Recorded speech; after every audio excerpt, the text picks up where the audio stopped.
खामोश विदाई। समीरा की नींद उसी पल टूट गई जब उसकी आंखों के सामने से आयुष का सिलहट हट गया। वह अभी भी उसकी गर्माहट महसूस कर सकती थी। उसके तकिए पर उसके परफ्यूम की महक बाकी थी। उसने आंखें मूंदकर एक और पल के लिए उस एहसास को जकड़े रखना चाहा, लेकिन फिर रसोई का ध्यान आया। वह चाहती थी कि आयुष का दिन अच्छी तरह शुरू हो। उसका पसंदीदा पोहा और गर्मा गर्म कॉफी के साथ वह रसोई में व्यस्त थी। बारीक कटे हुए प्याज और हरी धनिए की खुशबू हवा में घुल रही थी। तभी आयुष तेजी से लिविंग रूम की ओर बढ़ा। उसने अपनी नई नौकरी के लिए खरीदारी की हुई थी। खरीदी गई ग्रे सूट जैकेट पहनी हुई थी जो उस पर एकदम फिट बैठती थी। समीरा, मेरी ब्लैक फाइल दे देना जल्दी, उसने कहा बिना रसोई की ओर देखे। समीरा ने तुरंत हाथ धोए और उसके स्टडी टेबल से फाइल उठाकर ले आई। लो और नाश्ता कर लो, तुम्हारा पोहा। नहीं, समय नहीं है, आयुष ने फाइल छीनते हुए कहा। बहुत इम्पोर्टेंट क्लाइंट मीटिंग है, देरी नहीं हो सकती। बाहर कुछ खा लूंगा। इतना कहकर वह तेजी से दरवाजे की ओर बढ़ा। समीरा की नजरें उसके पैरों पर पड़ी। आयुष, नए जूते की लेस खुली है, उसने चिंतित स्वर में कहा। आयुष ने झुककर जल्दी से लेस बांधी और बिना पीछे मुड़े देखे दरवाजा खटखटाया और निकल गया। समीरा वहीं खड़ी रह गई। उसके हाथ में अभी भी वह कल छली थी जिससे वह उसके लिए पोहा निकालने वाली थी। एक अजीब सी खालीपन महसूस हुई। पिछले कुछ हफ्तों से आयुष का यह रूखा व्यवहार उसे खल रहा था। वह हमेशा बिजी था, हमेशा थका हुआ। उनकी बातचीत सिर्फ जरूरत के जवाब तक सिमट गई थी। वह वापस रसोई में गई और बर्तन साफ करने लगी। तभी उसकी नज़र सोफे पर पड़े एक चमकदार काली वस्तु पर पड़ी।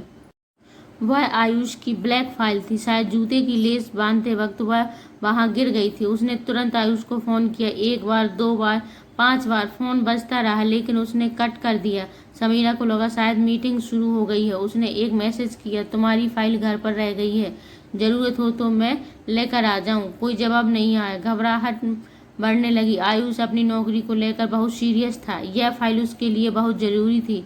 उसने फैसला किया कि वह खुद फाइल लेकर उसके ऑफिस जाएगी।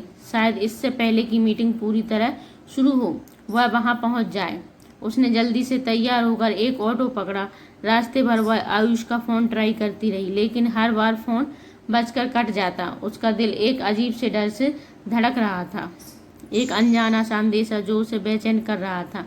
ऑफिस बिल्डिंग के बाहर पहुंचकर उसने फिर कोशिश की। एक बार फोन स्विच ऑफ आ रहा था। उसने एक गहरी सांस ली और अंदर की ओर बढ़ी। रिसेप्शनिस्ट उसे पहचानती थी। समीरा ने मुस्कुराते हुए कहा, आयुष की मीटिंग चल रही है क्या? उनकी यह फाइल रह गई थी। वो कॉन्फ्रेंस रूम में है, लेकिन अभी डिस्टर्ब नहीं कर सकते, रिसेप्शनिस्ट ने कहा। कोई बात नहीं, मैं बाहर ही से देख लेती हूँ, समीरा ने कहा और धीरे से कॉन्फ्रेंस रूम की ओर बढ़ गई। कॉन्फ्रेंस रूम का शीशेदार दरवाजा था जिस पर ब्लाइंड्स लगे हुए थे, लेकिन एक कोने से थोड़ा सा अंदर का नज़ारा दिख रहा था। समीरा ने झांका और फिर वह वहीं जमकर रह गई। उसकी सांसें थम सी गईं। उसके कानों में खून की धड़कन सुनाई देने लगी। कमरे में कोई क्लाइंट मीटिंग नहीं चल रही थी। वहां सिर्फ 2 लोग थे, आयुष और उसकी नई जूनियर रिद्धि। वह उसकी टीम में हाल ही में आई थी और आयुष अक्सर उसकी तारीफ किया करता था कि कितनी स्मार्ट और एफिशिएंट है। लेकिन आज एफिशिएंट होने का उनका तरीका बिल्कुल अलग था। आयुष अपनी चेयर पर बैठा था और रिद्धि उसकी चेयर के हत्थे पर टिक कर बैठी थी। उसके बीच में कोई फासला नहीं था। रिद्धि का सिर आयुष के कंधे पर था और वह उसके कान में कुछ कह रही थी, जिस पर आयुष जोर से हंसा। उसने अपना हाथ उसकी पीठ पर रखा और उसे अपनी ओर खींच लिया। यह एक ऐसा अतरंग पल था जो सिर्फ प्रेमियों के बीच होता है, सहकर्मियों के बीच नहीं। समीरा का शरीर शून्य हो गया। वह फाइल उसके हाथ से छूटकर जमीन पर गिर गई, लेकिन उसे आवाज तक सुनाई नहीं दी। उसकी आंखों के सामने अंधेरा छा गया। आंसू उसकी आंखों से छलक गए, लेकिन उसने उसे रोक लिया।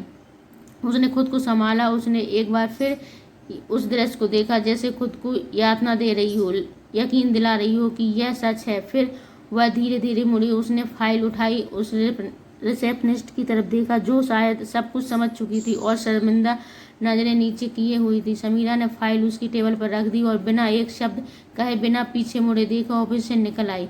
वापसी का सफर उसके लिए एक धुंधला बेसुरा सपना था। वह शून्य थी, उसे कुछ महसूस नहीं हो रहा था, बस एक भयानक खालीपन था जो उसके अंदर फैलता जा रहा था। शाम को आयुष घर लौटा। वह सीटी बजाता हुआ अंदर आया, जैसे उसका दिन बहुत अच्छा गुजरा हो। समीरा, मैं आ गया। समीरा डिनर टेबल सजा रही थी। उसके चेहरे पर कोई भाव नहीं था। उसने देखा आयुष ने वही ग्रे जैकेट पहनी हुई थी जिस पर अब एक और औरत के परफ्यूम की महक चिपक चुकी थी। कैसी लग रही है तुम्हारी मीटिंग?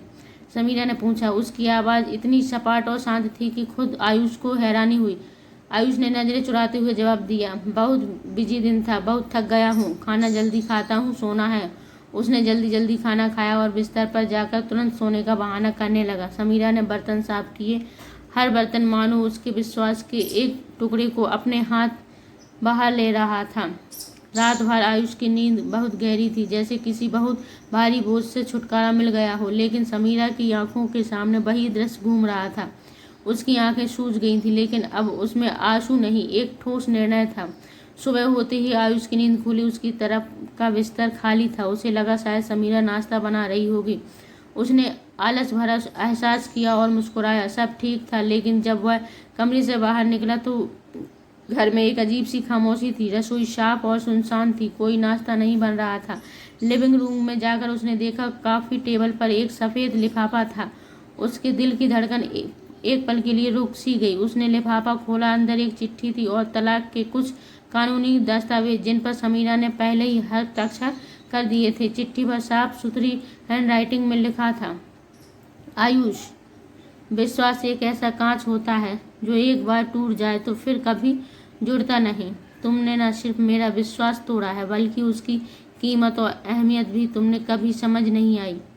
कल जो मैंने देखा वह कोई मीटिंग नहीं थी, वह तुम्हारा सच था। और मेरा सच यह है कि मैं खुद से इतनी नफरत नहीं कर सकती कि इस झूठ को जीती रहूं। तुम्हारी फाइल तुम्हारे ऑफिस पहुंच गई है। अब तुम्हारी मीटिंगों में कोई रुकावट नहीं होगी। तलाक के पेपर्स तुम्हारे वकील को भेज दिए गए हैं। कृपया मुझे संपर्क ना करें। मैं अपना वह हिस्सा मरते देख लिया है जो तुमसे प्यार करता था। समीरा। आयुष का हाथ कांपने लगा। चिट्ठी जमीन पर गिर गई। वह सोफे पर गिरते गिरते बचा। उसकी नज़र अपने खाली सुनसान घर पर पड़ी। उसे एहसास हुआ कि समीरा का मौन कितना गहरा और कितना मायने रखता था। उसकी एक चुप्पी ने उसकी पूरी दुनिया तबाह कर दी थी। उसकी मीटिंग ने उसका घर, उसकी शादी, उसकी पूरी दुनिया बर्बाद कर दी थी और अब वह सचमुच अकेला था। दोस्तों, आपको यह कहानी कैसी लगी? अगर अच्छी लगी हो तो हमारी वीडियो को लाइक करें।